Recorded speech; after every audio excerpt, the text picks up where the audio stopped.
my senior year of high school, I found my favorite dress on a website that I knew looked a little bit sketchy. But the image of me in this dress, this beautiful dress that I loved so much at prom, made me completely forget about the sketchiness of the website and buy it anyways, with no regard that it could be a scam. So I went to my mom, and after she lectured to me for about an hour about the problems with the internet and how I shouldn't trust it so much, which I'm sure you've all heard from your own parents, she helped me to get my money back. However, after learning about the Fyre Festival in the Netflix documentary Fyre, The Greatest Party That Never Happened, I was shown that not everyone is so lucky in getting their money back. Now, you may recognize this logo from Instagram in 2017. It represents Fyre Media's 2017 luxurious exclusive music festival for 10,000 people on a remote island in the Bahamas with a $38 million budget. Now, I find it insane how bad planning, poor choice of location, and slim budgeting caused this event to become a complete failure. Just like I imagined myself in my prom dress, the people attending this event imagined themselves on a beautiful island in the Bahamas. They imagined posting these pictures on their Instagram for all of their friends to see, and as a result, they completely ignored the fact that it could be a scam despite the hints that were given to them. Learning about the Fyre Festival reinforced for me what my parents have always told me, to not always trust the internet as it can sometimes be misleading.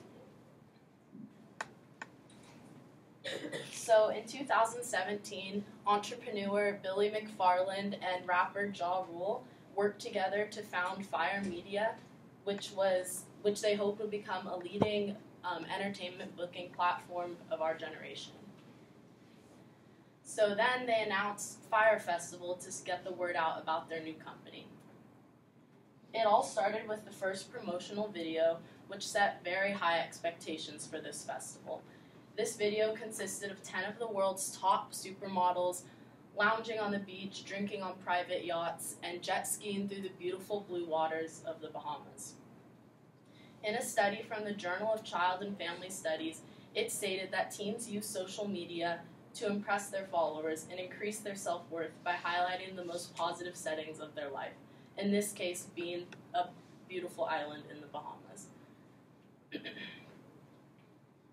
What attracted an even bigger crowd in their marketing strategy was when 400 social media influencers, comedians, actors, and actresses posted the following orange tile to their Instagrams, and Fyre Festival blew up literally overnight. Within 24 hours, investors stopped investing in Coachella to instead invest in Fyre, and Fyre even became clients of huge influencer marketers like Jerry Media, which Sheila Marikar describes as a top advertising unit of our generation in her article, First Family of Memes. In an article called How to Succeed with Influencers, Jack Neff explains that influencer marketing must be a team effort, which is exactly what Fyre Media did and exactly why they were so successful with their advertising for this event. Within 48 hours of this post, 95% of tickets were sold out. Despite the successful advertising, none of the logistics of the event had yet been planned. The first issue was the location of the event. So this is an image of the event that they of the location that they advertised in the first promotional video, which is Norman's Cay in the Bahamas, and it used to be owned by Pablo Escobar. The problem with this island, other than the fact that it has absolutely no technology, is that it doesn't have any space for nearly as much as 10,000 people to have a music festival on. Though it was probably for the best, Fyre was eventually forced to switch islands over to a neighboring island called Great Exuma, which even though it wasn't quite as beautiful, it at least had plumbing and there was a possibility of the festival working here. Now, how did they convince the guests to still attend the event? Well, they took the northern tip of the island, which is circled in red that they did have rented out for the festival, on Great Exuma, and photoshopped it in the shape of Norman's Cay to make the map for the festival that they handed out to guests. This false advertising continued with the lodging options. So pretty much they would advertise options on their website that simply didn't exist on the island, including beach villas and private yachts for guests. They didn't have enough money, and again, they simply didn't exist. So this is an example of one of the tents. I don't really know how this looks like a tent, but this is one of the tents that they advertised on the website. But instead, guests were given leftover hurricane tents from a hurricane years ago, and this is what their lodging looked like.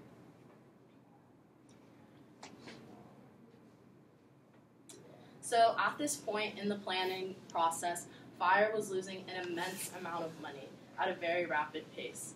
Billy McFarland would add new packages to the website like food, alcohol passes, and even a Kendall Jenner yacht party, which were all supposed to be originally included on the complimentary with the original ticket.